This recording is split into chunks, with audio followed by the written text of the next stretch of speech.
They didn't ask his name, they didn't check his ticket again. They just walked up to him. Two airline employees, shoulders squared, voices low, and told a black man in a first-class seat that he needed to come with them. No explanation, no apology, just assumption wearing a uniform. And every single passenger in that cabin watched it happen. And not one of them said a word. If that made your blood run hot, stay right here because what happened next changed everything. Subscribe to this channel and follow this story all the way to the end. And drop a comment telling me what city you're watching from. I want to see just how far this story travels. Darius Freeman had been up since 4 in the morning. That wasn't unusual for him. Sleep for men like Darius had always been a negotiation. Something you bargained for in exchange for the work that needed doing. The emails that couldn't wait. The decisions that had to be made before the rest of the world finished its coffee. He was 47 years old, the founder and CEO of Meridian Tech Solutions, a company he had built from a 2-room office in Oakland into one of the most respected infrastructure software firms in the country. He had 312 employees. He had appeared on the covers of 4 industry magazines. He had shaken hands with 2 sitting presidents. None of that was on his mind when he walked through the doors of San Francisco International Airport that Tuesday morning. What was on his mind was the meeting, the one scheduled for the following morning in Newark, New Jersey. The one that had been 18 months in the making, that had consumed more of his mental energy than he cared to admit, that represented something larger than a contract. It represented a turning point. For his company, for his industry, for the people who worked for him and believed in him. United Horizon Airlines had approached Meridian 14 months ago with a proposal that on paper read like a dream. A $5 billion technology infrastructure partnership. The kind of deal that didn't come twice in a career. Darius had spent those 14 months not celebrating but verifying. He had sent his legal team through every clause. He had had his CFO stress test every financial model. He had made 3 visits to United Horizon's headquarters himself, sitting across from their executives, reading their faces, as much as their documents, deciding whether these were people he could trust with something that carried his name. He thought he had his answer. He thought the answer was yes. He checked in online the night before. First class seat 2, A window side. He always sat window when he had work to do, less interruption, more containment. He packed 1 carry-on, 1 leather briefcase, and inside that briefcase was a single folder. Inside that folder was the final version of the contract, 47 pages, every line reviewed. His signature was supposed to go on page 47 the next morning. He arrived at the airport 90 minutes before departure, which was his habit. He moved through security without incident, picked up a black coffee from a kiosk near the gate, and found a seat in the lounge to review his notes one final time. He was wearing a navy suit, not because he was trying to impress anyone, but because it was his travel suit. The one that kept its shape. The one he'd worn to meetings on 3 continents, and that had never once failed him. He wasn't thinking about how he looked. He was thinking about page 12 of the contract and a licensing clause his attorney had flagged at the last minute that still felt slightly off. He boarded at the first call. That was his habit too. He liked to be settled before the crowd. He found his seat, stored his carry-on, sat down, opened his briefcase, and pulled out the folder. The flight attendant, a woman with a practiced smile and a name tag that read, Candace, came by almost immediately and asked if he'd like anything before departure. He said sparkling water would be fine. She nodded and moved on. For several minutes, everything was exactly as it should have been. Then it wasn't. Darius noticed it before anything was said aloud. The shift in the air, the way a second flight attendant appeared near the front galley and leaned in close to Candace, speaking with a kind of urgency that didn't match the routine bustle of boarding. He noticed the way Candace's eyes moved to him and then away. He noticed the way the second attendant, younger male with the rigid posture of someone who'd convinced himself he was doing something important, began walking in his direction. Darius kept his eyes on the contract. He told himself it was nothing. He told himself he was being paranoid. He told himself that 18 months of work had made him hypersensitive and that whatever was about to happen had nothing to do with him. Then the man stopped directly beside seat 2A. "Excuse me, sir." The voice was practiced. neutral on the surface, but there was something underneath it, a tightness, a certainty that Darius recognized before he even looked up. "I'm going to need you to gather your belongings and come with me." Darius looked up slowly. He looked at the man's name tag, Derek. He looked at Derek's face. And what he saw there was not concern. It was not professionalism. It was something older and uglier dressed up in corporate language. "I'm sorry," Darius said. He kept his voice even. He'd learned to do that a long time ago, not because he wasn't feeling things, but because he'd learned that the moment he allowed those feelings to show, they would be used against him. "We need you to step off the aircraft, sir. There's been a concern raised." "What concern?" Derek hesitated. Just for a second. "We've received a report." "From whom?" Another hesitation. "I'm not able to share that at this time, but I want to assure you that I have a first-class ticket," Darius said. "I've checked in, I've boarded, I'm sitting in my assigned seat. What is the concern?" Derek's jaw tightened. "Sir, I'd prefer we discuss this off the aircraft. I'd prefer we discuss it right here." The cabin had begun to quiet. It happened in waves first, the row behind him, then the rows ahead, conversations tapering off as people registered something unusual happening. Darius was aware of it without turning around. He was aware of the weight of it, the attention, the audience that had formed without choosing to. "Sir," Derek said, and now his voice had dropped into something firmer, something that was meant to carry authority. "I need you to comply." "Comply with what?" Darius asked. "You haven't told me what I've done. You haven't shown me documentation. You haven't provided a reason. You've walked up to me in my seat with my ticket, with my ID already verified at the gate, and told me to leave. I want to understand the basis for that." Derek looked back toward the galley. Candace was watching from a distance, arms folded expression, unreadable. A third employee, someone in a different uniform, a supervisor's stripes on his sleeve, was now moving toward them down the aisle. Darius saw him coming and felt something settle inside him. Not calm exactly, something more like resolution. He'd been in negotiations long enough to know what a power play looked like. He'd been in this world long enough to know what this particular kind of power play looked like. The supervisor reached the row and introduced himself as Paul Garrett Gate Operations Supervisor. He was in his mid-50s, silver at the temples, with the demeanor of a man who'd handled 1,000 small fires and believed he could handle this one. "Mr. Freeman," Garrett said, and Darius noted the use of his name. They'd looked him up now, had seen the name on the manifest. "I apologize for the disruption. We've received a security concern from a passenger that we're required to investigate. I'd like to ask you to step into the jetway so we can resolve this quickly and privately." "What was the concern?" Garrett blinked. "I understand your frustration." "I'm not frustrated," Darius said, which was true technically. He was something else entirely. "I'm asking a question. What was the concern?"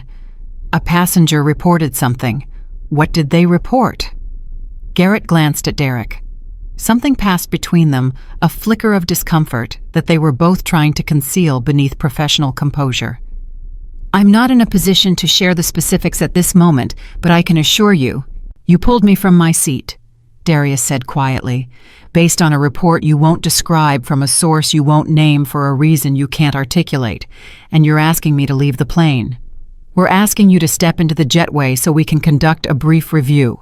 How long will this review take? We'll do our best to expedite." "The flight departs in 30 minutes, Darius said. "I have a meeting in Newark tomorrow morning that this flight is specifically timed to accommodate. So I'll ask again, how long will this review take?" Garrett's composure slipped just slightly. "I'm unable to guarantee a timeline at this. Then I want to speak with someone at United Horizons corporate level before I move from this seat." The cabin was fully silent now. Not the polite silence of people pretending not to notice the raw, held-breath silence of people who had stopped pretending. Darius could feel it on the back of his neck. He didn't turn around. He kept his eyes on Garrett. "Mr. Freeman, I understand you're concerned, but if you don't comply voluntarily, we may have to..." "Have to what?" The word landed in the silence like something dropped from a great height. Garrett stopped. Derek stopped. Candace from the galley had gone very still. "Have to what?" Darius said again, his voice steady, unhurried, precise. "Finish the sentence, Mr. Garrett. I want to hear how it ends." Garrett said nothing for a long moment. Then, with the careful movement of a man who understood, he had wandered into territory he hadn't mapped. He said, "Sir, we would like to resolve this respectfully. Please step into the jetway." Darius looked at him for a long moment. Then he closed the contract folder, placed it back in his briefcase, snapped the clasp shut, stood up and took his carry-on down from the overhead bin in one smooth motion. He didn't say anything. He didn't need to. He walked off that plane with his briefcase in one hand and his carry-on in the other, and every single person in that first-class cabin watched him go, and not one of them said a word. In the jetway, with the door to the aircraft still standing open behind him, Paul Garrett began what he clearly intended to be a procedural conversation. Questions about Darius's travel purpose, his destination, whether he had checked any luggage, whether he was traveling alone, standard language, safety protocol, the vocabulary of an institution trying to wrap a bias in bureaucracy. Darius answered each question once briefly and then asked one of his own. Who reported the concern? I'm not able to share. Was it the passenger in 2B, the one who boarded after me and looked at me and then immediately went to speak to the flight attendant? Garrett said nothing. I noticed, Darius said simply. I notice most things. Garrett shifted his weight.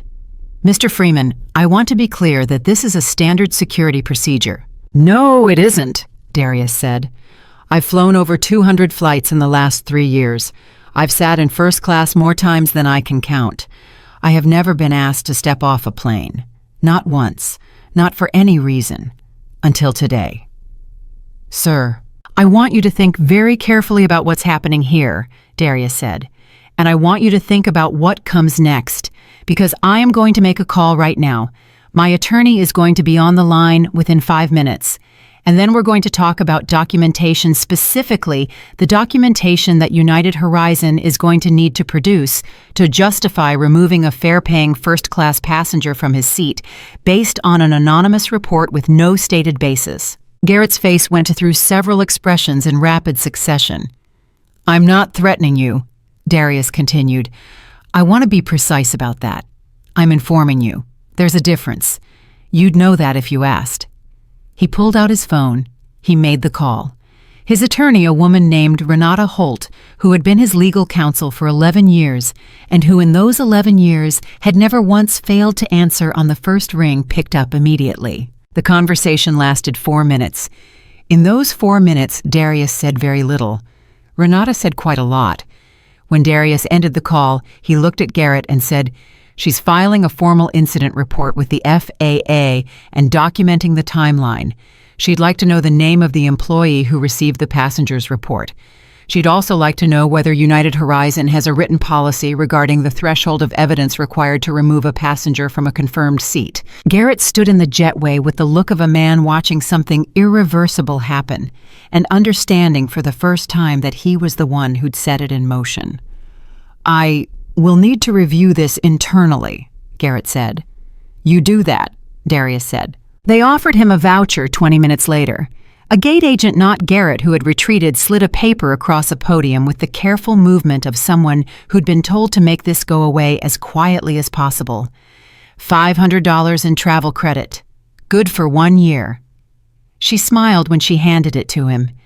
It was the saddest smile he'd ever seen, not because she was a bad person, but because she'd been handed an impossible task and had to pretend it was a solution. Darius looked at the voucher. He didn't touch it. What time is the next flight to Newark? He asked. 4 hours, she said. There's a departure at... Book me on it, he said. First class. She blinked. Of course. And again, Mr. Freeman, I'm so sorry for the... What's your name? Angela. Angela, he said. You didn't do this. I know that. I'm not angry at you. He paused.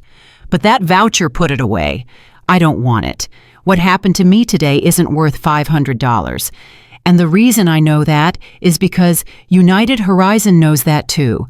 Otherwise, they wouldn't be trying to trade it for my silence. Angela said nothing. She looked down at the voucher and said nothing. He sat in the gate area and waited 4 hours for the next flight to Newark. He didn't call anyone. He didn't post anything. He didn't reach out to a reporter or a publicist or an advocacy organization. He sat with his briefcase across his knees and his coffee going cold beside him, and he thought about the passenger in seat 2B, whoever they were, what they had seen when they looked at him, what they had decided in that moment, what they had chosen to do with that decision, and how quickly, how easily, how confidently they had acted on it, never imagining for a single second that they might be wrong. He thought about Garrett, about Derek, about the institutional weight that had stood behind them in that aisle, the weight of policy and protocol that had been shaped by 1,000 decisions made by people who didn't look like Darius to serve a traveling public that they'd imagined didn't look like Darius either. He thought about the silence of the cabin. That was the thing that would stay with him longest. Not the demand that he leave, not the refusal to explain, but the silence of every person who had watched and chosen not to speak. Not because they were bad people necessarily, but because the system had taught them that it was easier not to. He thought about page 12 of the contract in his briefcase, about the licensing clause, about the meeting tomorrow morning. He thought about the name United Horizon at the top of that contract.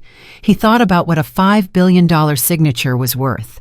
And he thought about what it meant to put that signature on a document and call those people partners. And somewhere in those 4 hours in the quiet of that gate area, with the afternoon light coming through the terminal windows, something shifted in Darius Freeman, not dramatically, not with outrage or noise or fire, but with the slow, certain movement of something that has found its course and will not be redirected. By the time they called his boarding group for the second flight, he had made a decision. He hadn't told anyone yet. He hadn't announced it. He hadn't even fully articulated it to himself in language. But it was there, settled and immovable, the way real decisions always are before the words catch up to them. He boarded. He sat in first class again. No one came to ask him to leave. He ordered sparkling water. He opened his briefcase. He took out the folder with the 47-page contract. He turned to page 12 and read the licensing clause one more time. And then he turned to page 47, the signature page, and he looked at the blank line where his name was supposed to go. He looked at it for a long time.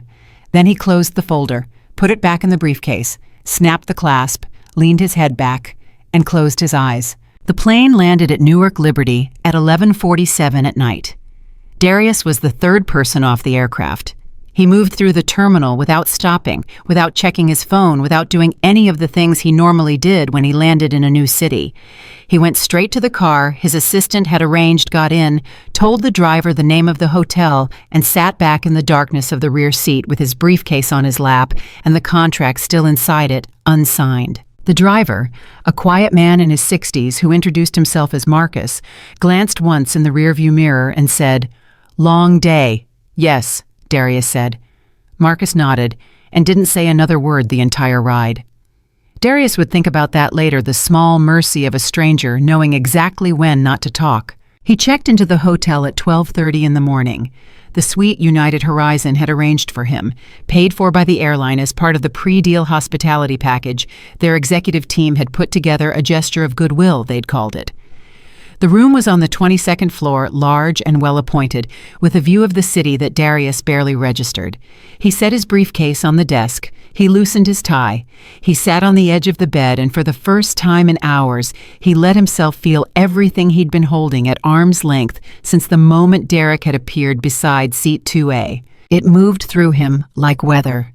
Not a breakdown Darius Freeman didn't break down, not because he was incapable of it, but because he'd trained himself over 20 years to feel things completely and quickly, and then convert them into something usable. What he felt in that hotel room was grief, if he was being honest with himself. Not rage. Rage was too simple, too easy, too loud. This was grief. The particular grief of a man who has spent his entire adult life building something extraordinary and knows in his bones that it will never be enough to protect him from the moment a stranger decides he doesn't belong somewhere. He sat with that grief for exactly 11 minutes. He counted.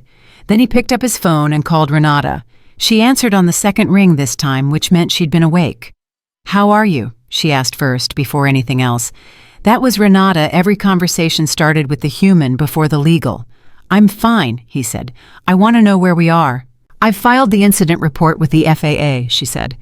"I've also sent a formal records request to United Horizons Legal Department, requesting all documentation related to the incident: security logs, passenger communication records, staff communication records, any written reports generated between gate staff and supervisors. They have 72 hours to respond. And if they don't, then we escalate." "But Darius, listen to me before we talk about any of that. I need to ask you something directly. The meeting tomorrow. The contract. What are you thinking?" He was quiet for a moment. "What do you think I should do?" "I think," Renata said carefully, "that you are a 47-year-old man who built a company worth more than most people will ever touch. And you were pulled off an airplane tonight because someone decided you looked like a problem. And I think that if you sign that contract tomorrow, you are going to carry that with you for the next decade, every time you sit across a table from those people. I think it will be in the room every time, whether anyone says it or not." She paused. "But I also think this is your decision, and I'm your attorney, not your conscience." "You're also my friend," he said. "Yes," she said, "I am." Another silence. "Get some sleep, Renata." "You too. Call me before you walk into that building." He didn't sleep. Not really.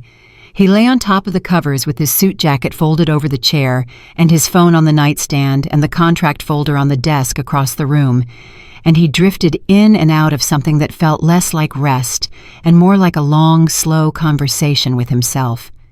He thought about his father, James Freeman, who had driven a city bus in Oakland for 31 years and who had never once complained about it, not because it didn't wear on him, but because he understood that complaining required energy he couldn't afford.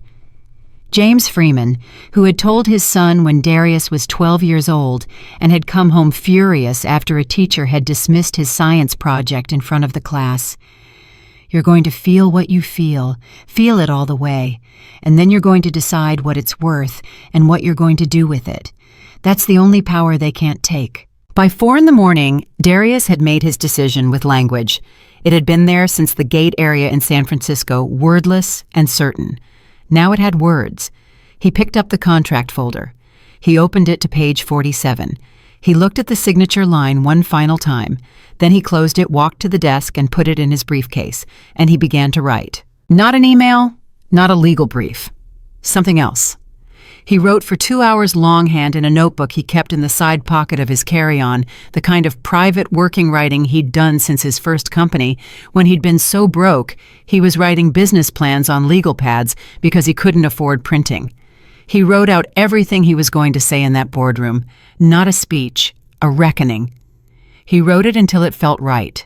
Then he showered, dressed in a different suit, charcoal gray this one, and ordered coffee from room service. At 7:15, his phone lit up with a name he hadn't expected. Victor Hale. Victor Hale was the chief executive officer of United Horizon Airlines, not a regional VP, not a legal representative. The man himself. Darius looked at the name on the screen for 3 full seconds before he answered. "Victor," he said. "Darius." Victor's voice was warm in the practiced way of men who've spent decades making warmth sound effortless. "I hope I'm not calling too early. I heard about what happened at SFO last night, and I wanted to call you personally as a professional and as a man to tell you that I am deeply sorry." "I appreciate that," Darius said. "What happened was completely unacceptable. I want you to know I've already initiated an internal review. The employees involved have been identified. We're taking this seriously." "Good," Darius said. "That's good, Victor." A pause on the line. "I also want to say, and I mean this sincerely, that I don't want last night to affect what we've been building together. You and I have both invested a significant amount of time and trust in this partnership, and I believe in what we're doing. I believe in what Meridian and United Horizon can accomplish together." Darius said nothing for a moment. He let the silence do some work. "Can I ask you something, Victor?" "Of course. When did you hear about what happened?" A small hesitation. "Last night, late. One of my VPs flagged it." "Late last night," Darius repeated. So you've known since late last night, and the first time I'm hearing from you is 7:15 this morning. Another pause. This one, longer. I wanted to give you time to settle in, and Victor, Darius said, I want to have an honest conversation with you this morning, not a corporate one, not a PR one, an honest one. Can we do that? Absolutely, Victor said, and his voice had shifted slightly, still controlled but more careful now. Do you know what the employee said to me when he came to my seat? Darius asked. He said there had been a concern raised. That's it. No details. No basis. A concern. And when I asked him what the concern was, he couldn't tell me. And when I asked his supervisor couldn't tell me either. I had a confirmed first-class ticket. I had already shown my ID at the gate. I had been sitting in my seat reviewing documents for several minutes without incident, and I was asked to leave, not escorted off for a security threat, not removed because of anything I said or did. Asked to leave because someone sitting near me decided I was a problem. Victor was quiet. Now you're calling me to apologize, and I believe you're sincere, Darius continued. But here's my question. The employee who walked up to me, Derek, he didn't hesitate. He was confident. He was absolutely certain that what he was doing was appropriate and within his authority. And the supervisor backed him up, which means the system that produced Derek's certainty is the same system I would be signing a $5 billion contract with this morning. He let that land. Do you understand what I'm saying to you? Victor Hale was quiet for a beat. Then, I hear you, Darius. I don't think you do yet, Darius said, but you will. He ended the call gently without drama and finished his coffee. Then he picked up his briefcase and went downstairs to meet the day. The car arrived at United Horizons corporate headquarters at 8:50 in the morning, 10 minutes before the scheduled meeting time. Darius had been inside this building twice before, once for a preliminary discussion, once for a mid-process review, and both times he had walked through the lobby with the specific feeling of a man who was wanted there. Expected, valued. The handshakes had been warm.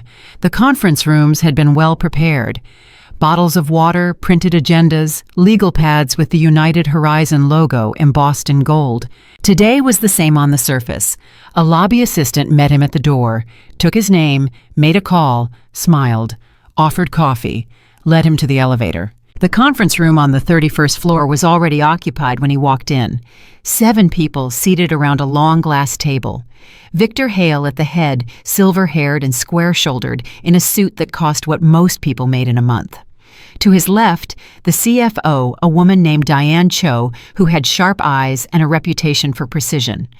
To Victor's right, the chief legal officer, a man named Marshall Webb, whom Darius had met twice before and liked not at all in the way you don't like people who smile while calculating. And then 4 others, 2 VPs, a senior director, and a man from the deals team named Prentice, who was the one who had originally reached out to Meridian 14 months ago. They all stood when Darius entered. Victor came around the table to shake his hand. The handshake was firm and held a beat too long, the handshake of a man who needed it to communicate something. Darius, Victor said, thank you for being here. Thank you for having me, Darius said. And he meant it, but not the way they thought. They sat. Coffee was poured. Prentice began the meeting with a summary of where the partnership stood. Timeline deliverables, implementation phases, projected revenue, alignment, all of it polished to a shine, all of it the result of 14 months of collaborative work. Darius listened without interrupting. He took no notes. He simply listened, watching each person around the table, reading them the way he always read rooms, not for what they were saying, but for what they were carefully not saying. No one mentioned San Francisco. Not one person at that table in a meeting that had been preceded by a phone call from the CEO himself expressing personal regret over what had happened said a single word about the night before. Prentice finished his summary and looked at Darius with an expectant smile. So, all of that said, we are thrilled to have reached this point and we're very much looking forward to formalizing this partnership today. Darius nodded slowly. I appreciate the summary, Prentice. You've done exceptional work on this. All of you have. He looked around the table. I want to say that first, because it's true, and because I believe in naming things accurately. Victor smiled. Diane Cho smiled. Even Marshall Webb softened slightly. I also want to name something else accurately, Darius said.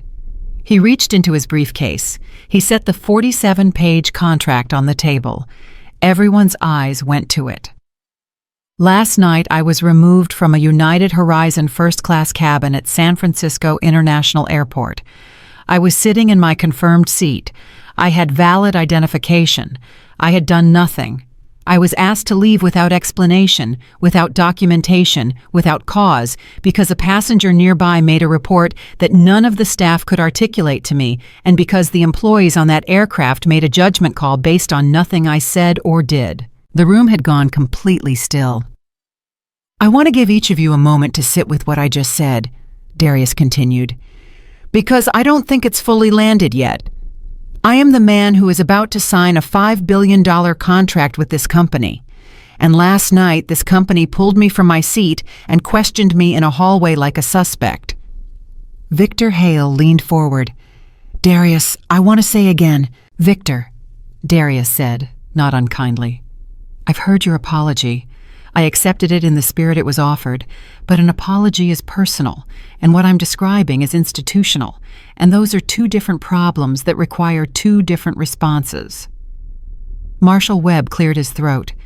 Mr. Freeman, we've already initiated.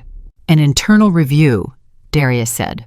Yes, Victor mentioned that this morning, and I want to be honest with you, Marshall internal reviews initiated the morning after an incident in the hours before a $5 billion contract is supposed to be signed. Don't tell me much about the institution. They tell me about the PR. Webb's expression flickered. He was too good to let it fully show, but it flickered. Here's what I need you all to understand, Darius said. He wasn't raising his voice. He was doing the opposite, measuring every word like something rare, something that cost. The system that produced what happened to me last night is the same system that would be integrated with Meridian's technology infrastructure under this partnership. My company serves clients across 42 states. Many of those clients are people who look like me. And if the operating culture of United Horizon, the actual culture, not the policy document, not the DEI page on your website, but the culture that lives in the fingertips of your employees, in the moment they make a judgment call, if that culture can pull a black man from his seat on the assumption of threat without a single piece of evidence, then I have to ask myself what it does when no one is watching. What it does when there's no $5 billion deal in the next morning's calendar. Diane Cho had stopped looking at her notepad. She was watching him directly with an expression he couldn't fully read. I built Meridian from nothing, Darius said. I have 312 employees who trusted me with their careers. A partnership this size doesn't just carry my name, it carries theirs. And I will not align that weight with a company whose system saw me as a threat before I opened my mouth. He paused. I want to be fair to all of you. You personally are not the employee who came to my seat. You didn't design the instinct that sent him there, but you are the leadership of the institution, and institutions are accountable for their culture, especially when the money gets big. Victor Hale was very still. He was looking at Darius with an expression that had moved past professional and into something more private, something that looked, Darius thought, almost like the beginning of understanding. But the beginning was not the same as the arrival. Are you withdrawing? Victor asked. His voice was quiet, not aggressive, genuinely asking. Darius looked at him for a long moment. He looked at the contract on the table. He placed his hand on it flat, the way you might touch something you are choosing not to keep. I'm not signing this document today, he said. And I want to tell you exactly what would need to change for that to become a different answer, because I don't do things without reason, and I'm not walking out of this room without giving you the full picture. He spoke for the next 22 minutes. He spoke without notes. He laid out with the same precision he used to structure a software architecture exactly what he believed needed to happen, not as demands, not as ultimatums, but as conditions grounded in reason and accountability.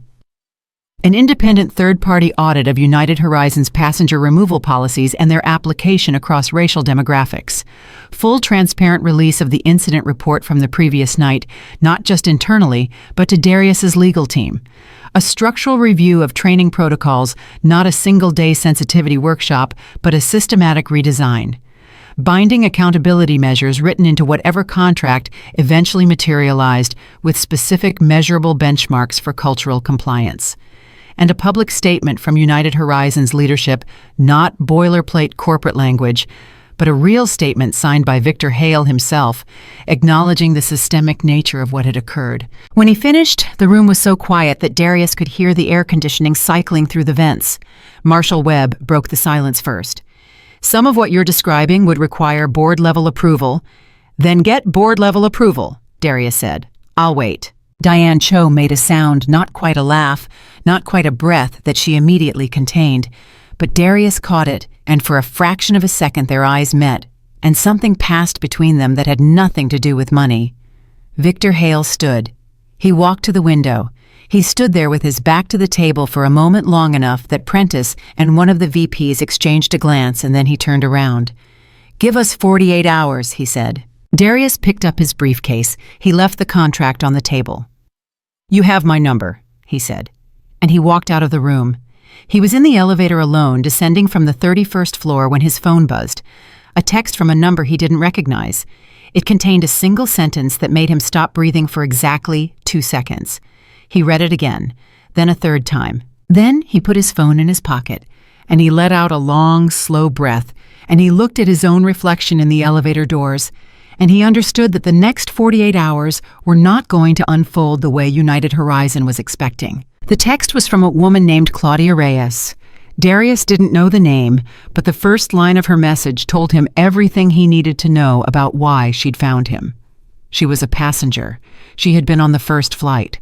She had been sitting in row 4, and she had watched everything that happened from the moment Derek appeared at seat 2A to the moment Darius walked off the aircraft with his briefcase and his carry-on and his silence. And she had recorded it. Not the whole thing.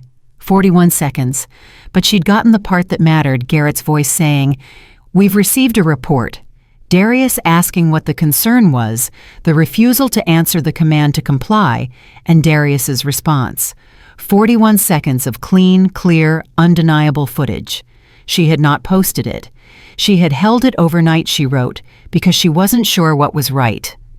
But she'd followed the story. Apparently Renata's FAA filing had generated a brief notice in an aviation news brief that morning, and she had decided that right meant finding him. He called her from the lobby of the United Horizon building.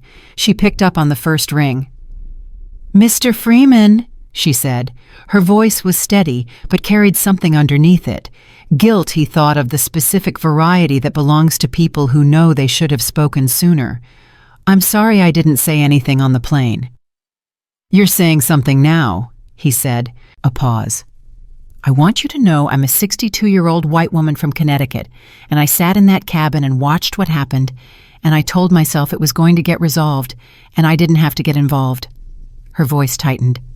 "That's not who I want to be. I don't want to be the person who stays quiet, because it's easier." Darius stood still in the lobby for a moment. He thought about what to say and decided on the truth. "Mrs. Reyes, that footage, if you're willing to share it, is going to matter. Not because it proves something I don't already know happened, but because proof is the language institutions understand when conscience isn't enough." She sent him the file 7 minutes later. He forwarded it directly to Renata before he'd even reached the car. Renata called before Marcus had pulled out of the parking structure. "I've watched it 3 times, she said. "Darius, this is significant." "I know. This isn't just an incident report anymore. If this footage becomes public, United Horizon has a crisis, a real one, not a PR problem, a liability problem. The footage shows a supervisor unable to articulate cause for removal of a confirmed first-class passenger. That's not policy enforcement, that's profiling, and it's on camera. What are our options?" "We have several," Renata said, and he could hear her shifting into the mode she lived for: precise, fast, relentless. Option 1, we send the footage to United Horizons legal team as part of the formal documentation request. Let them know we have it. Controlled disclosure. Option 2, we go directly to a journalist. I have 2 contacts at the Times and 1 at the Journal who cover aviation and civil rights issues. Option 3, we sit on it for now and use it as leverage in the 48-hour window Victor Hale asked for. What's your read? Darius asked. My read is that Victor Hale is a smart man who made an earnest offer this morning, she said. And smart, earnest men need to understand the full weight of what they're holding before they decide whether to honor it. I'd send it to their legal team today, not as a threat, as a fact. Do it, Darius said. She had the email drafted and sent within 20 minutes of hanging up. Darius knew because Marshal Webb called him at 11:43, less than an hour after he'd left the building. Darius, Webb's voice had shed its conference room composure. It was still controlled, but differently the way a man sounds when he's controlled, because he has to be, not because he is. We've received your attorney's communication. Good, Darius said. I want to be transparent with you. The footage has created a situation that's going to require us to accelerate our response timeline. I appreciate the transparency, Marshal. I also want to be clear, Webb continued, that nothing about our communication to your team should be interpreted as, Marshal, Darius said, I'm going to stop you there because I've been in enough legal conversations to know when someone is building a disclaimer, and I don't want a disclaimer. I want a conversation. Are you capable of having a conversation with me right now, or do you need to go back to the 31st floor first? A silence. Then something unexpected, a short exhale that was almost a laugh. You're a difficult man to script, Darius. That's been said before. Victor wants to meet with you again, tonight, off the record, just the 2 of you. Darius looked out the window at the New Jersey landscape passing by. He thought about it for exactly the amount of time it deserved. Tell Victor I'll be at the hotel bar at 7 o'clock, 1 hour. After that, I have calls. I'll let him know, Webb said. He spent the hours between the call and the evening meeting working. Not sitting still, not processing working. He called his COO, a sharp, efficient woman named Sasha Park, and gave her a measured briefing on where things stood. He did not tell her his full decision yet because he hadn't made the final call on the piece that mattered most, the piece that the mysterious text had set in motion, the piece that Renata didn't even know about yet, because the 41-second video from Claudia Reyes was significant. But it wasn't the most significant thing that had happened since he'd walked out of that boardroom. 3 hours after his meeting with United Horizons executives, while he was sitting in a coffee shop 2 blocks from the hotel reviewing his notes, his phone had buzzed with a second message. This one from a name he knew very well, James Whitfield. James Whitfield was the founder and chairman of Atlas Air, United Horizons' primary competitor and one of the fastest-growing airline companies in the country. He and Darius had met twice at industry conferences, had mutual respect without having ever been close. His message was 6 words long. I heard, I'd like to talk. Darius stared at that message for a long time. 6 words that could mean a dozen things. He thought about how Whitfield had heard because word traveled fast in a world where $5 billion was involved, and a CEO had just walked out of a signing meeting without putting pen to paper. He thought about what it meant that the call had come within hours of the boardroom. He thought about what James Whitfield wanted, and he thought about what he wanted. He responded, 4 words, tomorrow morning, my terms. Whitfield replied in under a minute, name them. Victor Hale arrived at the hotel bar at 6:58, 2 minutes early, which told Darius something about the man's actual state of mind behind the composed exterior. He was alone, no Webb, no Cho, no team, and he was dressed differently than he'd been that morning. More casual, not trying as hard, which was either genuine or a very well-executed version of genuine, and Darius hadn't decided which yet. They shook hands. They sat. Hale ordered whiskey. Darius ordered water. I want to start by saying something that I didn't say well enough this morning, Victor began. What happened to you at SFO, I'm not going to dress it up with policy language. It was wrong.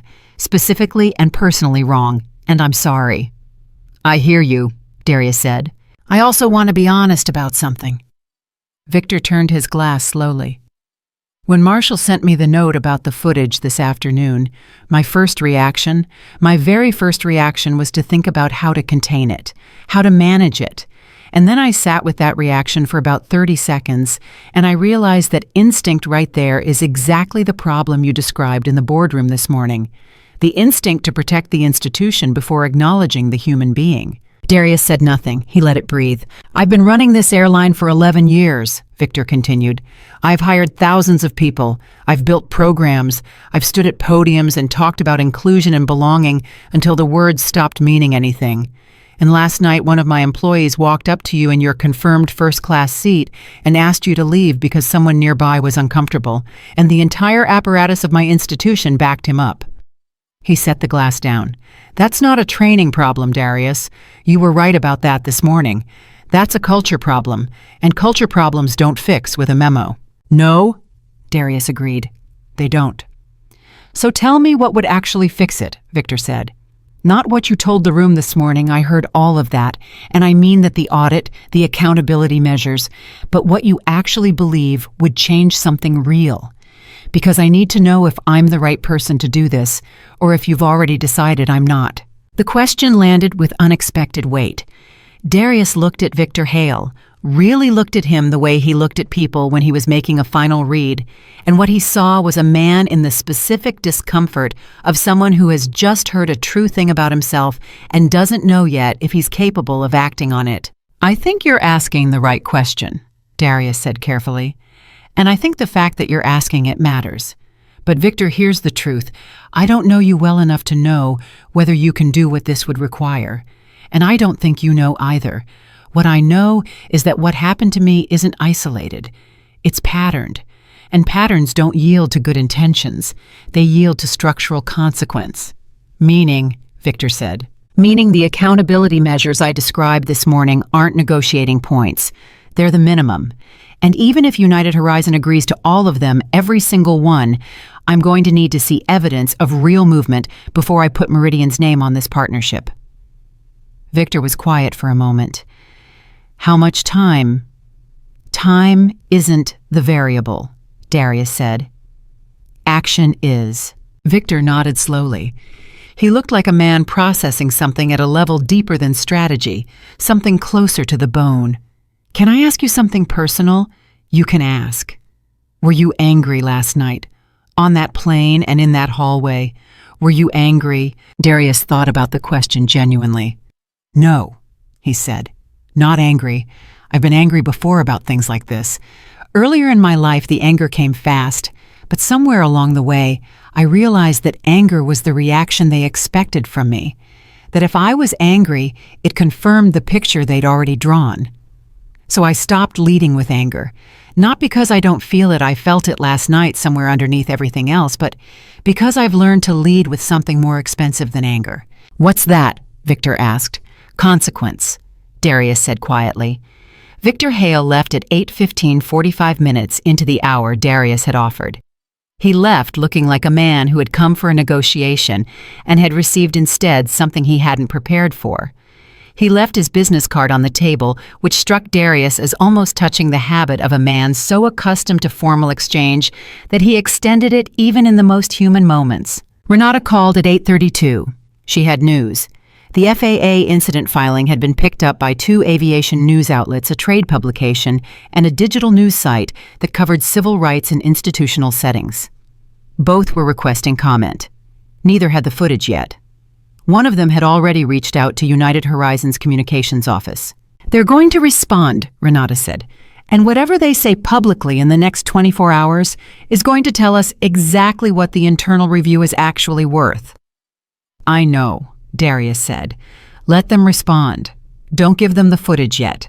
Let them go on record with whatever they're going to say, and then we'll know what we're dealing with. You're playing this a long game, she said. I'm playing it the right game, he said. There's a difference. He called James Whitfield at 9 the next morning from his hotel room before the city had fully woken up. Whitfield picked up immediately, and unlike every other call Darius had fielded in the past 24 hours, he did not begin with an apology or a management of expectations. He began with a direct question. "Where does the deal stand?" Whitfield asked. "It's not signed," Darius said. "I know that. What I want to know is whether it will be. That depends on what United Horizon does in the next 72 hours. And if they fail to do what they should," Whitfield said, not aggressive, genuinely asking, "then I'll be making a different decision," Darius said. A pause on the line. Then Whitfield said something that Darius had not expected.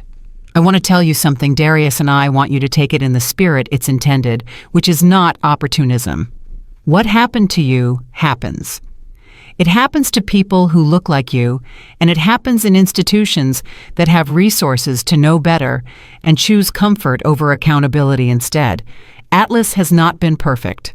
I won't stand here and tell you we've solved what nobody has solved. But I will tell you that the conversation you're describing, the structural accountability, the culture audit, the binding benchmarks, I've been trying to have that conversation inside this industry for 4 years, and nobody with your kind of capital has been willing to stand behind it." Darius listened without speaking. "What I'm offering," Whitfield continued, "is not a reactive deal. I'm not trying to catch a contract that fell off United Horizon's table. I'm offering a partnership that is built from the start around the exact framework you described, not as a condition, as a foundation." The silence that followed lasted 10 seconds. In the history of Darius Freeman's career, 10 seconds of silence after an offer was usually the pause before a yes. "I want to see your DEI audit data from the last 3 years, Darius said. "Internal, unredacted. I want to speak with 3 of your frontline employees, people I choose, not people you select. And I want your legal team on a call with Renata by end of business today." "You'll have all of it," Whitfield said without hesitation. Darius set the phone down and sat in the quiet of the room for a moment. He wasn't celebrating. He wasn't even fully satisfied. Satisfaction would come later, if at all, after the work was done and the results were real. What he felt right now was something more like calibration, the feeling of a man who has applied precise pressure to the right point and felt the structure begin to shift. His laptop was open on the desk. He pulled it toward him and opened a new document. He began to type. Not the script for a phone call or the outline for a negotiation, something different. Quieter. He was writing out the terms of a framework, the thing he'd actually been building toward since the gate area in San Francisco, not just a contract, not just a response, but a structural model. A set of binding standards for cultural accountability in institutional settings, detailed enough to be legally embedded, flexible enough to be practically applied, strong enough to mean something when no cameras were running, and no $5 billion deals were on the line. He'd been turning it over in his mind since the plane. He had most of the shape of it already. Now he was giving it language. He worked for 2 hours without stopping. At 11:17, his phone lit up. The name on the screen was Paul Garrett, the supervisor from the jetway, the man who had asked him to comply. Darius looked at the name for a long moment, then he answered, "Mr. Freeman?" Garrett's voice was different from anything Darius had heard from him before. The professional composure was gone. What was left underneath it was just a man tired and uncertain and reaching for something he wasn't sure he deserved to reach for. "I don't expect you to want to hear from me. I almost didn't call, but He stopped, started again. "I've been thinking about what happened since the moment you walked off that plane. And I've been thinking about it wrong until about 6 o'clock this morning when I finally stopped defending the protocol and started thinking about the person. About you." Another pause. "I followed procedure. That's what I told myself. And the more I say it, the more I understand that following procedure was the problem, because the procedure existed to protect something that wasn't worth protecting." Darius said nothing. "I wanted to say I'm sorry," Garrett said. "Not because United Horizon told me to, not because there's footage and I'm protecting myself, because I stood in that jetway and I watched you handle yourself with more dignity than I would have had in your position, and I knew in the moment that what we were doing was wrong, and I did it anyway, and I have to live with that." Darius took a long breath. "Mr. Garrett," he said, "I believe you, and I want you to understand something. The apology matters. It matters to me personally. But what you just described, knowing something, is wrong and doing it anyway because the system says to, that's exactly what I've spent the last 48 hours trying to build a solution to. So the most useful thing you can do right now isn't apologize to me. It's be honest about what you experienced when you're asked, internally, formally, however they ask. Be honest. Don't protect the procedure, protect the truth. A long silence. I can do that, Garrett said. Then do it, Darius said. And he meant it. He hung up and sat back and looked at the document open on his laptop. 2 hours of work, the beginning of something. He read back through the first page and made 3 edits, and then stopped and thought about his father, about James Freeman on a city bus in Oakland. 31 years of doing the work without noise, without recognition, converting the weight of the world into something his son could use. He thought, Dad, I think I finally understand what you were building toward. Then he turned back to the screen and kept writing. The document on Darius's laptop had grown to 11 pages by the time Renata called with news that changed the temperature of everything. It was early afternoon. The call from James Whitfield's legal team had already happened, a precise 2-hour conversation that Renata described afterward as the most professionally prepared opposing team she'd engaged with in years, which was not something she said lightly. The unredacted DEI audit data from Atlas Air had arrived in her inbox at 12:40. She'd spent 40 minutes reading it before she called him, which was how he knew before she said a word that what she'd found mattered. Their numbers aren't perfect, she said. No airlines are. But the trajectory is real, Darius. The complaint resolution rate for race-related passenger incidents went from 62% 3 years ago to 89% last quarter. That's not a marketing statistic. That's operational change. And the audit trail is consistent. You can see the decisions that drove it. It wasn't one program. It was a series of policy revisions, staffing changes, training, redesigns, all connected. Someone actually worked this. Whitfield, Darius said. Whitfield, she confirmed. He built the system himself, apparently. Not delegated built. He's been in the room for every major revision. She paused. That matters. It does, Darius said. There's something else. Her voice shifted slightly. Still steady, but moving into a register he recognized as the one she used when she was about to say something that required him to sit still. United Horizon released a statement 20 minutes ago. I'm going to read it to you verbatim because I want you to hear exactly what they said. He heard her pull up the document, then she read, United Horizon Airlines takes all passenger concerns seriously and is committed to the safety and comfort of every traveler. We are aware of a recent incident involving a passenger at San Francisco International Airport and have launched a comprehensive internal review. We are unable to comment further on specific incidents, but we want to reassure our customers that our policies are designed to ensure the well-being of all aboard. She stopped reading. Darius sat with it for a moment. That's their statement, he said. That is their statement, Renata said. 48 hours after a black CEO was removed from his confirmed first-class seat without cause in an incident documented on video with an FAA filing on record.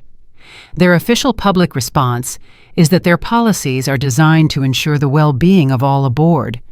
The silence between them said everything that didn't need to be said aloud. Release the footage, Darius said. I thought you'd say that. I've already drafted the cover note. I want you to read it before I send it.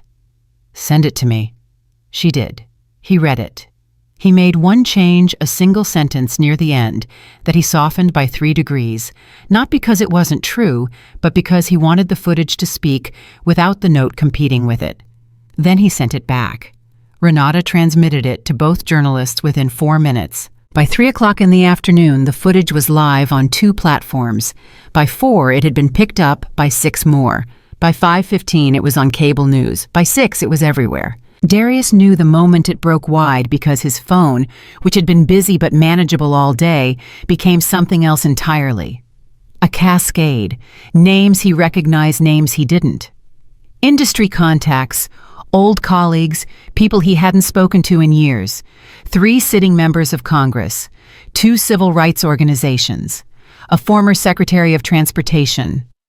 His assistant, a 29-year-old named Kevin, who was brilliant and unflappable under almost every circumstance, texted him at 5:45, "Your inbox has 847 unread messages.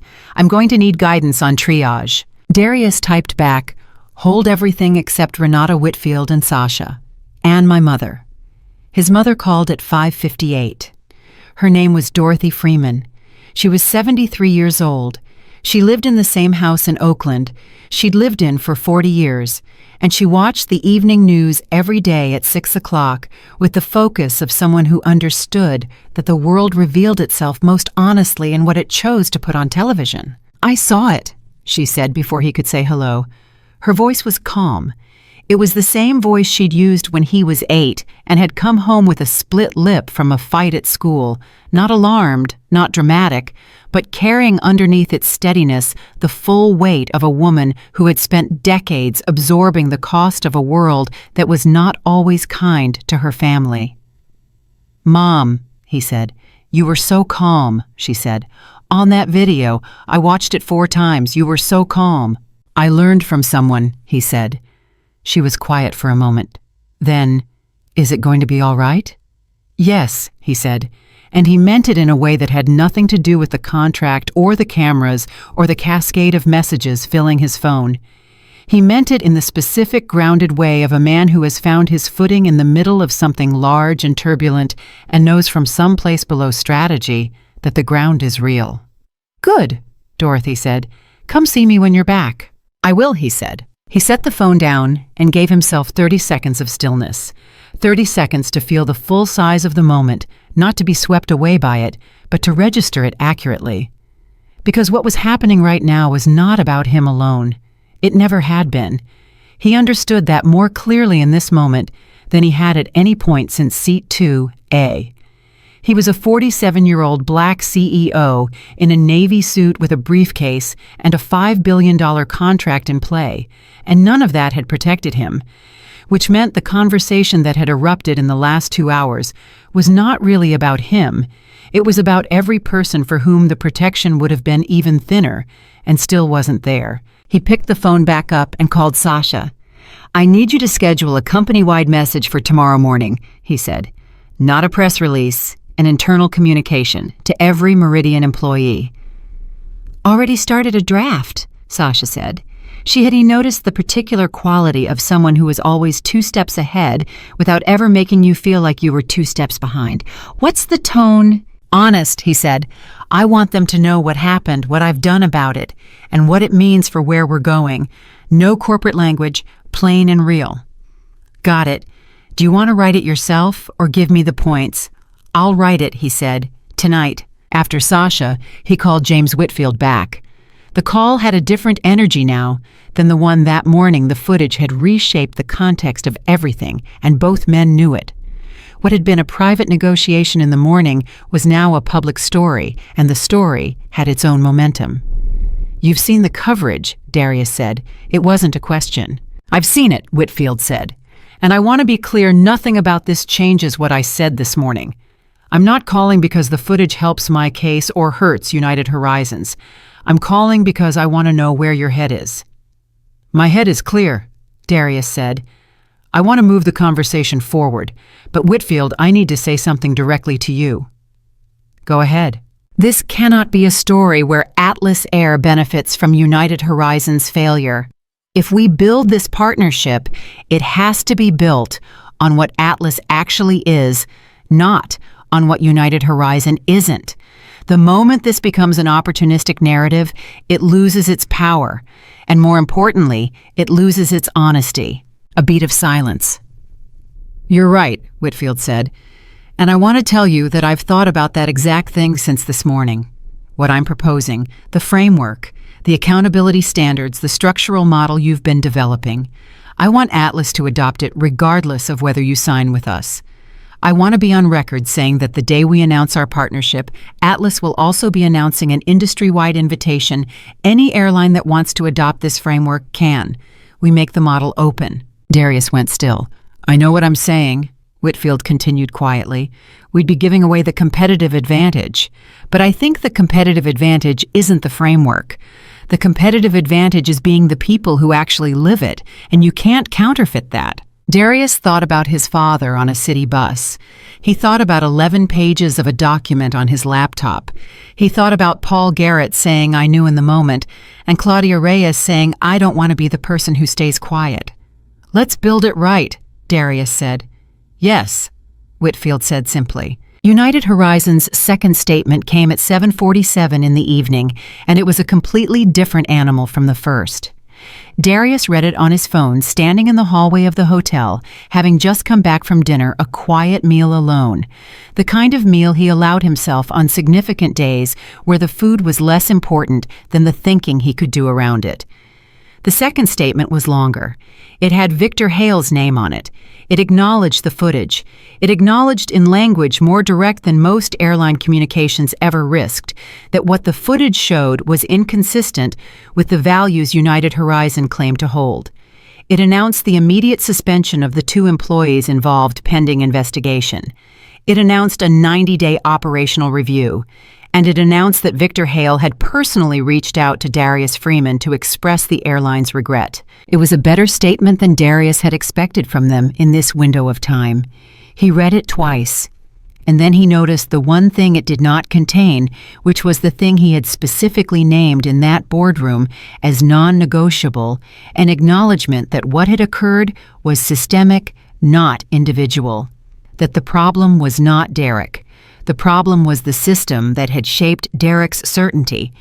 The statement called it an isolated incident. Darius forwarded it to Renata with 3 words, "See the gap." She replied in under a minute, "Saw it before you sent it." He was writing the Meridian employee message at his desk when Marshall Webb called. It was 9:20 at night. Webb calling at 9:20 on what was by any measure the most publicly visible day United Horizon had experienced in recent memory that told Darius exactly how the 31st floor was processing the evening. "Darius," Webb said. He sounded tired in a way that transcended professional fatigue. "Victor asked me to call. He's seen the coverage all evening. Look, I'm going to step outside my role for a second and just talk to you as a person." "I'm listening," Darius said. "Victor is going to call you in the morning, and what he's going to say is that United Horizon is prepared to go further than the second statement, that we're prepared to adopt binding accountability measures to engage external auditors to make the structural changes you described. He's going to say all of that." Webb paused. "What I'm calling to tell you, as someone who has been inside this institution for 9 years, is that I believe he means it. I've seen Victor Hale manage crises for almost a decade. I have never seen him respond to one the way he has responded to this. Not because of the footage, and not because of the FAA filing, because of the conversation you had with him last night in that bar." Darius stopped typing. He came back from that meeting and he sat in his office for an hour before he called anyone, Webb said. "I know because I was waiting for the call. And when he finally did call me, the first thing he said was, I'm going to quote him, 'Marshall, I think we've been solving the wrong problem for 15 years. And then he told me about the conversation." Webb was quiet for a moment. "I don't know what you said to him, but whatever it was, it landed somewhere that policy language doesn't usually reach." Darius leaned back in the chair. He thought about Victor Hale with his whiskey glass asking whether he was angry. He thought about what he'd said in response. Consequence, he'd said, not anger, consequence. "Marshall," Darius said carefully, "I appreciate you calling, I mean that. And I want you to tell Victor something when he calls in the morning. Tell him that the conversation isn't over. Tell him I'm listening. But tell him that the statement tonight called what happened an isolated incident. And until United Horizon uses different language, true language, the gap between what they say and what they mean is going to remain visible to everyone watching." "I'll tell him exactly that," Webb said. The morning came the way mornings do after days that have reordered things too early. Slightly foreign, full of sounds that feel new because everything has shifted slightly on its axis. Darius was up at 5 again. The employee message was finished. It was 412 words, and it was the most honest piece of corporate communication he'd ever produced, which was precisely because it wasn't really corporate at all. It was just him talking to the people who had trusted him with their professional lives about what it meant to build something that stood for more than profit. He sent it to Sasha at 5:15. She had it distributed company-wide by 6. By 7, his inbox had responses from 64 Meridian employees. He read every one. Some were short support, solidarity, gratitude. Some were long stories Darius realized of things that had happened to these people in their own lives, incidents they'd carried quietly and never raised because raising them felt too costly. A black software engineer in Atlanta who'd described being escorted out of a client building by security before a meeting because the receptionist hadn't believed he worked there. A Latina project manager in Chicago who'd been mistaken for catering staff by 3 consecutive clients. A young black man in his 2nd year at Meridian who wrote simply, "I've never worked somewhere where I thought the person at the top would actually say this. Thank you." Darius read that one twice. He sat with it for a long time. Victor Hale called at 8:31 as promised. The call was different from the one 48 hours prior, stripped of warmth performance, stripped of the managed CEO register. It was direct in the way that direct can only be when someone has done real internal work in the hours between conversations. "I read your employee message this morning," Victor said. Darius had not expected that. It was internal. "Kevin Cross sent it to me," Victor said. "Your assistant. He said he thought I should read it." A pause. "I'd like to know if you'd give me permission to share it with my board." "Why?" Darius asked. "Because it says in 400 words what I've been trying to say for 9 years without knowing how to say it," Victor answered. "And my board needs to hear it from someone who isn't me." Another pause that stretched long enough to carry weight. "You can share it," Darius said finally, "on one condition. Name it. That when you share it, you also tell them about the isolated incident language in last night's statement, and you tell them why it was wrong, not me telling them you." Victor was quiet for 3 full seconds. "Okay," he said. "Okay," Darius said. It was in the 2 hours following that call, while Renata was on the phone with Atlas Air's legal team, finalizing documentation, and while Kevin was managing the 632 media inquiries that had accumulated overnight, that the thing happened that none of them had seen coming. The thing that made Claudia Reyes's 41-second video feel by comparison like a preview. A second video surfaced. Different flight, different city, different passenger, but the same airline, the same language, the same silhouette of institutional assumption wearing a uniform. The passenger in this video was a black woman, a physician from Houston named Dr. Adaize Okafor, who had been asked to move from a business class seat 6 months prior, before Darius's incident, before any of this was in the public conversation. She had filed an internal complaint at the time. The complaint had been closed, marked resolved without any action taken. She had accepted that. She had moved on. She had not posted the video she'd taken on her phone in the jetway because she would say later she hadn't believed it would change anything. She posted it at 9 in the morning, the day after the nation had watched Darius Freeman's footage and had begun a conversation that for once felt like it might be going somewhere real. The caption she wrote was 4 words: his story, my story. Darius saw it at 9:47, forwarded by Renata with a note that said, "This is no longer about one incident." He sat at the desk with his laptop open and his coffee going cold, and he read those 4 words, his story, my story, and he felt something move through him that was different from everything he'd felt since the gate area in San Francisco. It wasn't resolution, it wasn't satisfaction, it was recognition. The specific recognition of a man who has been doing something he thought was personal and has suddenly understood that it was never personal at all. That personal was just the shape the systemic takes when it arrives in your life specifically. He picked up his phone. He found Dr. Okafor's contact through Renata in under 20 minutes.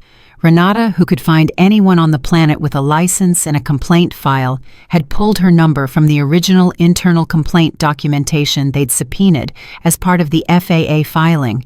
He called. She answered, and her voice was the voice of someone who had been waiting for this call without knowing it was coming.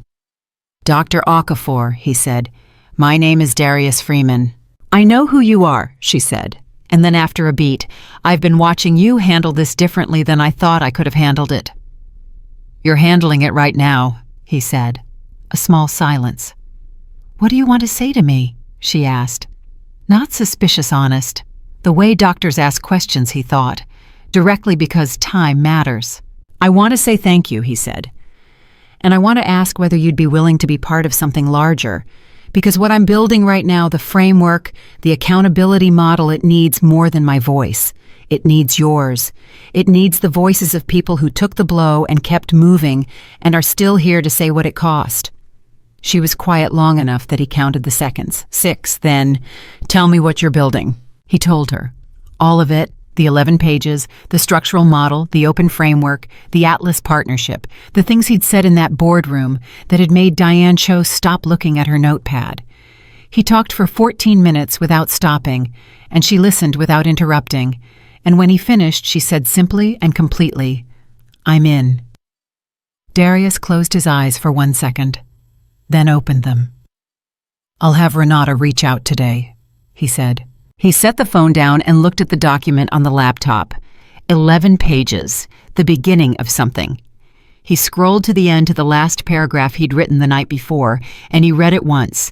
Then he placed his cursor at the end of the last sentence, and he kept writing. Renata had the call with Dr. Adeyeza Okafor scheduled within 3 hours of Darius hanging up the phone. That was Renata's gift, the ability to compress time when time was the variable that mattered most. By noon, the two women had spoken for 40 minutes, and by the end of that conversation, Dr. Okafor's original complaint file, the internal United Horizon documentation that had been marked resolved without action, had been formally added to the FAA submission. What had begun as a single incident report filed in the hours after a flight from San Francisco had become in 72 hours a documented pattern. 2 passengers, 2 incidents, 1 airline, 1 consistent failure to act. Renata called Darius immediately after. "We now have something that changes the legal posture entirely," she said.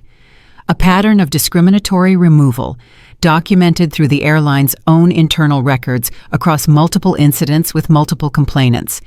This is no longer a passenger dispute. This is a civil rights matter with institutional accountability attached." "What does that mean for United Horizon specifically?" Darius asked. "It means that their isolated incident language in last night's statement is now provably false," she said.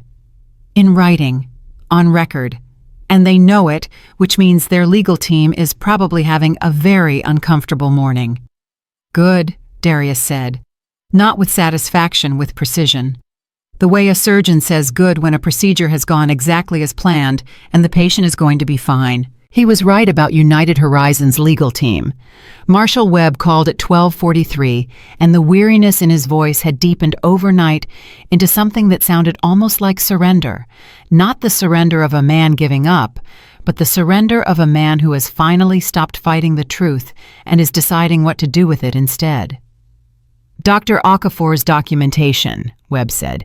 "We were aware of the original complaint." "I know," Darius said. "I want to be clear that I personally was not aware it had been closed without action. I found that out this morning, and I want you to know that I told Victor within an hour of finding it." "What did Victor say?" Webb was quiet for a moment. "He said he wanted to call Dr. Okafor himself, before any legal conversation, before any strategy session. He said he owed her a call as a human being before she owed him anything as a CEO. Darius hadn't expected that. He absorbed it. "Has he called her?" "He was on the phone with her when I walked out to call you," Webb said. Darius set his phone down for a moment, pressed his palm flat on the desk, and took a breath. Because that Victor Hale, setting aside the legal calculus and calling a physician from Houston, whom his airline had wronged, and whose complaint they had buried, that was not a PR move. PR moves happen in press releases and prepared statements.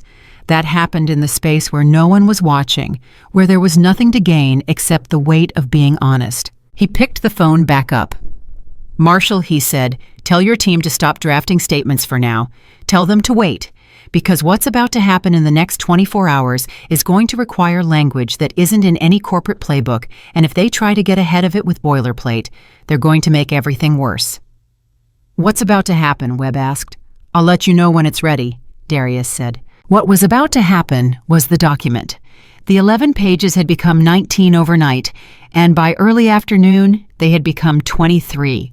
And the thing that had begun as a private working paper, the raw output of a man sitting with his rage converted into architecture, had become something that Darius understood, with growing clarity, was real, not aspirational.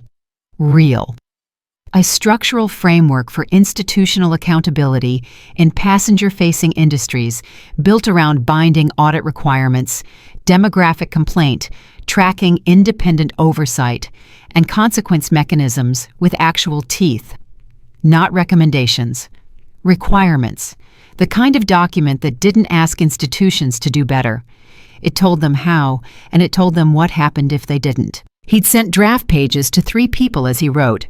Renata for legal integrity, Dr. Okafor, who had spent the morning adding annotations from her own experience with institutional complaint systems, and a man named Professor Gerald Watts, a civil rights scholar at Howard University, whom Darius had met at a conference 4 years prior, and whose work on systemic accountability in corporate settings was, in Darius's opinion, the most rigorous thinking on the subject in the country. Watts had responded to Darius's midnight email with a phone call at 6 in the morning and had spent the next 4 hours on the phone walking through the document line by line with the focus of a man who had been waiting his entire career for someone with capital to take this particular idea seriously. "You understand what this is," Watts had said at one point, not as a question. "I'm starting to," Darius had said. "This is the thing that advocacy organizations have been trying to get funded for 15 years, Watts said. "The problem is always the same. The people with the institutional leverage don't have the will, and the people with the will don't have the leverage. You have both right now. Right now, that window doesn't stay open." "I know," Darius said. "I'm not planning to let it close." By 3 in the afternoon, the document was 26 pages. Darius sent it to James Whitfield with a note that said, "This is the foundation. Read it before we talk." Whitfield called 40 minutes later. He'd read fast. Darius had known he would, because people who build real things read the way they build, with focus and without delay. "This is extraordinary," Whitfield said. "I mean that precisely, not generally." "It's not done," Darius said, "but it's far enough." "What do you need from me?" "I need Atlas to be the first institutional signatory," Darius said. "Not as a PR move, as a commitment that is visible, specific, and audited. And I need you to be willing to stand in front of your entire board and your executive team and explain exactly why you're signing it, including the parts that are going to make some of them uncomfortable." "When?" Whitfield asked. "Friday," Darius said. A short silence. Friday was 2 days away. "Done," Whitfield said. "One more thing," Darius said. "I'm inviting United Horizon to sign it too." This silence was longer. "You're inviting the airline that pulled you from your seat to co-sign the accountability framework you built in response." "Yes," Darius said. "Why?" "Because the framework is not about punishment," Darius said. "It's about change. And if United Horizon signs it, they're accountable to it. Publicly, permanently, with external auditors and demographic tracking and consequence measures that have nothing to do with their internal review process." He paused. "That's more powerful than watching them fail. Watching them fail helps no one on the next flight." Whitfield was quiet for a moment. Then, "You're a different kind of person than most people I deal with, Darius." "I had a good teacher," Darius said. And he thought of his father briefly, the way you think of someone who has been part of every decision you've ever made, even when their name doesn't come up. He called Victor Hale directly at 4:15, not through Webb, not through any intermediary. Victor answered on the second ring, and his voice sounded different from any version of it Darius had heard in the past 72 hours, not composed, not managed, tired and genuine and unguarded in the way people become when they have spent a day doing things that cost them something real. "How was the call with Dr. Okafor?" Darius asked. "Hard," Victor said. "It was hard. She was gracious, which made it harder." He paused. "She told me she hadn't expected an apology, that she'd stopped expecting apologies from institutions years ago. She said the thing she wanted most was to know that her complaint had actually mattered to someone somewhere at some point, that it hadn't just gone into a folder and disappeared. Darius said nothing because there was nothing to add to that. "I told her it should have mattered from the beginning," Victor said, "and that the fact that it didn't was a failure I was going to spend significant time understanding how to fix." He exhaled slowly. "I don't know if that was enough. I don't think it was. But it was honest." "Victor," Darius said, "I'm sending you a document tonight. I want you to read it before tomorrow morning, and I want you to understand that I'm not sending it to pressure you. I'm sending it because I think there's still a version of this story where United Horizon is part of the solution instead of only the cause." A pause. "Send it," Victor said. The document went to Victor at 6:18 in the evening. Darius had added a cover letter, 1-page plain language, no legal framing. It said that what had happened on that aircraft was not the end of a story, but the beginning of one, and that the question of who United Horizon chose to be in the chapters that followed was still open. It said that accountability was not the same as punishment, and that a company willing to be held to real standards, external standards, transparent standards, was a different company than the one that had called Dr. Okafor's complaint resolved. It said that the invitation was genuine and the choice was theirs. Then it said one more thing, which Darius wrote last and almost deleted twice before deciding to keep. "I still remember what it felt like to walk down that jetway. I'll carry that the rest of my life. But what I want to build is not a monument to that moment. It's a reason for the next person in that seat to walk a different road." He sent it, and then he sat back and looked at the ceiling for exactly 1 minute. Then he called his mother. Dorothy Freeman had a way of listening to her son that had not changed since he was 7 years old, completely with the particular quality of someone for whom attention is not divided, but given entirely the way you give something you know is valuable. He told her about the document. He told her about Dr. Okafor and James Whitfield and Victor Hale and Paul Garrett. He told her about Professor Watts and the 26 pages. He told her about what he had said in that boardroom on the 31st floor, and how the room had gone silent, and how Diane Cho had stopped looking at her notepad. Dorothy listened to all of it without interrupting. When he finished, she was quiet for a moment. Then she said, "You know what your father would say?" "Tell me," Darius said. "He'd say you found out what it was worth," she said. "He always said, feel it all the way, then decide what it's worth and what you're going to do with it." She paused. "Sounds like you decided." "Yeah," Darius said softly. "I think I did." He slept that night. Actually slept the deep, flat sleep of someone whose body has finally accepted that the urgent part is over and the real work is beginning. He woke at 5:30, made coffee, and sat at the desk with the document open, reading it from the beginning, as if for the first time checking it for the things that only a clear mind after sleep can catch: the phrase that sounds right but means the wrong thing, the clause that leaves a gap, the sentence that protects an institution when it should be protecting a person. He made 11 edits. Then he closed the laptop, finished the coffee, and called Renata. "It's ready," he said. "I've read the final version," she said. "Darius, it's going to hold, legally, structurally, it's going to hold." Victor Hale's response arrived at 7:52 in the morning. Not a call and email which Darius understood instinctively was deliberate. Victor had wanted to write it, not say it. Wanted the words to be chosen and committed to in the way that writing commits. The email was 11 sentences long. Darius read it twice slowly. The third sentence said, "What you sent me last night is the most honest document I have read in 11 years of running this airline, and I am ashamed that it took your experience to put it in front of me." The seventh sentence said, "United Horizon will sign the framework. Not contingently, not with amendments designed to soften our accountability. We will sign it as written."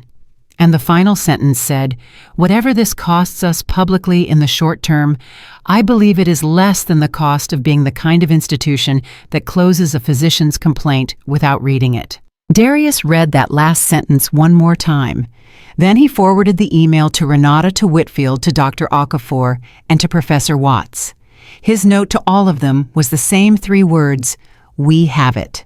The signing happened on Friday, as Darius had said it would. Not in a hotel ballroom or a press event with branded backdrops. in a conference room at Meridian's San Francisco office, which Darius had chosen specifically and deliberately, not on United Horizons turf, not on Atlas Air's turf, but on his own. The room held 12 people: Darius, Renata, Sasha, Professor Watts, Dr. Okafor, James Whitfield and two of his executives, Victor Hale and Diane Cho, and two external auditors who had been engaged by Renata to serve as independent witnesses to the signing of a document that would now be filed publicly and tracked quarterly. Marshall Webb had asked to attend. Darius had said yes. There were no speeches. Darius had been explicit about that. No remarks, no prepared statements, no remarks that were supposed to sound unprepared. They gathered, they sat, they read the document one final time in silence, all 12 of them together, the same 26 pages in every hand, and then they signed it. Victor Hale signed first, which surprised some people in the room, and surprised Darius not at all, because he had understood since the bar conversation 3 nights ago that Victor Hale was a man who needed to be shown a truth exactly once, and would carry it thereafter without being reminded. Whitfield signed second. Dr. Okafor signed third, and when her pen came off the page, Darius heard something in the room shift. A collective release of breath that none of them had been fully aware they'd been holding. Darius signed last. When his pen lifted from the page, Professor Watts, who had said almost nothing all morning, looked across the table and said quietly, "This is the day the conversation changed. Not ended changed." And everyone in the room knew exactly what he meant. The announcement went public 2 hours later. Not a press release, a simple statement co-authored by all 4 principal signatories that described the framework, its requirements, and its purpose in plain language that anyone could understand. It named both incidents. It named Dr. Okafor by name with her permission, because she had said she was done being a complaint number in a closed file and ready to be a person on record. It named the independent auditing structure. It named the consequence mechanisms. It named the open invitation to every airline, every passenger-facing institution to adopt the framework freely. By noon, it had been covered by every major news outlet in the country. By 2 in the afternoon, 3 other airlines had publicly requested the framework documentation. By evening, the Secretary of Transportation had issued a statement calling the framework a meaningful step towards systemic accountability in the aviation sector and announcing that her department would be reviewing its provisions for potential regulatory alignment. Claudia Reyes, the woman from Connecticut who had sat in row 4 with a phone and a 41-second video and a conscience she hadn't listened to fast enough, texted Darius at 4:37. Her message said, "I watched all of it today. I cried for about an hour, which is embarrassing to admit. But I needed you to know that I think what you did was the bravest thing I've seen in a very long time. Not the boardroom, not the signing, the way you walked off that plane." Darius read it, and he typed back, "You made a choice too. Don't minimize it." She replied, "I made the choice 3 days late." He replied, "Late is not the same as never." Paul Garrett issued his own statement, a personal one, not through United Horizons Communications Office, written on his own and posted to his own account, brief and unpolished, and completely without corporate language. It said that he had been the supervisor who had confirmed the removal of a passenger without cause at San Francisco International Airport, that he had known at the time it was wrong, and that he had done it anyway, and that he was going to spend a significant amount of time understanding how to be the kind of person who makes a different choice the next time the system asks him to choose convenience over conscience. He did not excuse himself. He did not ask for forgiveness. He simply put the truth on record and let it stand there. Darius read it and said nothing to anyone about it. Some things don't require commentary. Some things are already exactly what they need to be. He stayed late at the Meridian office that evening after everyone else had gone home. Sasha was the last to leave, pausing at the door to say, "You should eat something that isn't coffee," which was her way of saying she was proud of him without using any of those words. He thanked her and meant it, and then sat in the empty office alone with his laptop and a takeout container someone had left on the desk, and the city going dark and bright outside. He opened the document, not to edit, just to read. All 26 pages from the beginning, the way you read something when the work is done and you want to understand what you built. He read slowly. He read the clause about independent auditing, and the clause about demographic complaint tracking, and the clause about consequence mechanisms with quarterly review and public reporting. He read the section Professor Watts had helped him tighten, and the annotations Dr. Okafor had added from 6 months of carrying a wrong that no one had bothered to write. He read his own words, which were strange to read the way your own voice is strange to hear, recorded slightly unfamiliar, slightly more certain than you remember feeling when you wrote them. When he reached the last page, he sat for a moment with his hand resting on the desk beside the laptop, and he thought about the man who had sat in seat 2A 4 days ago, with a folder in his briefcase and a meeting in the morning, and no particular intention of changing anything except the trajectory of his company's revenue. He thought about Derek's voice saying, "I'm going to need you to gather your belongings and come with me." He thought about the silence of that cabin, 30 or 40 people holding their breath and choosing not to use it to speak. He thought about what his father had said, feel it all the way, then decide what it's worth, then decide what to do with it. He had felt it all the way. He had decided what it was worth. He had decided what to do with it. And what he had done with it was not revenge. He wanted to be exact about that, even in the privacy of his own thinking. It was not revenge. It was not demonstration. It was not a performance of power designed to show anyone what he was capable of. It was architecture, the kind of building that outlasts the builder, that serves people who never knew who built it, that stands on its own because the structure is sound. He closed the laptop. He picked up his phone. He looked at the list of unread messages.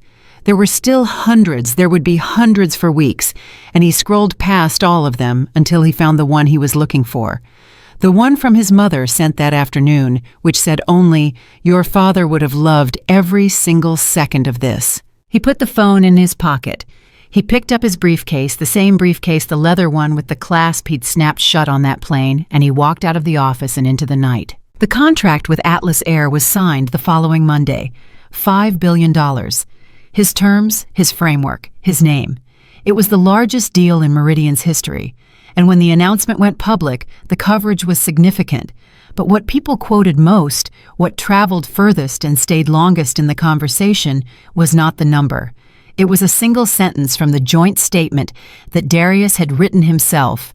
This partnership is not built on what happened at Gate B14 at San Francisco International Airport. It is built on what we choose to do about it. That sentence ran on the front page of 3 newspapers. It was read aloud on 4 cable programs. It was quoted by 2 members of Congress in floor statements about aviation accountability.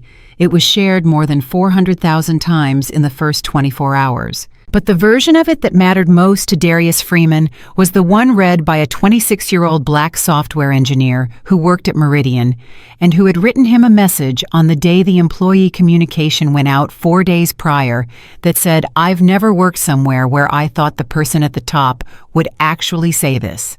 That engineer read the statement. And the next morning he came into the office and he sat down at his desk and he did his work not differently than before, not with any dramatic shift, but with something underneath it that had not been there before. A certainty. The specific, hard-won, earned certainty of someone who has been shown by evidence rather than promise that the institution he is part of sees him completely. That is what Darius Freeman built from the wreckage of one Tuesday morning in September. Not a lawsuit, not a headline, not a moment, a structure. A framework that carried 26 pages of real consequence and the signatures of people who had chosen each in their own way and at their own cost to let the truth be more important than the comfort of silence. He built it without raising his voice. He built it without a single act of public outrage. He built it the way his father had built everything worth having in his life, with clarity about what something was worth and the patience to convert that clarity into something that would last. And when it was done, when the signatures were on the page and the document was public and the auditors were in place and the first quarterly review was already scheduled, Darius Freeman picked up his briefcase and went home. Because the work was never finished. But this part of it was. And a man who knows the difference between those two things knows exactly how to carry both.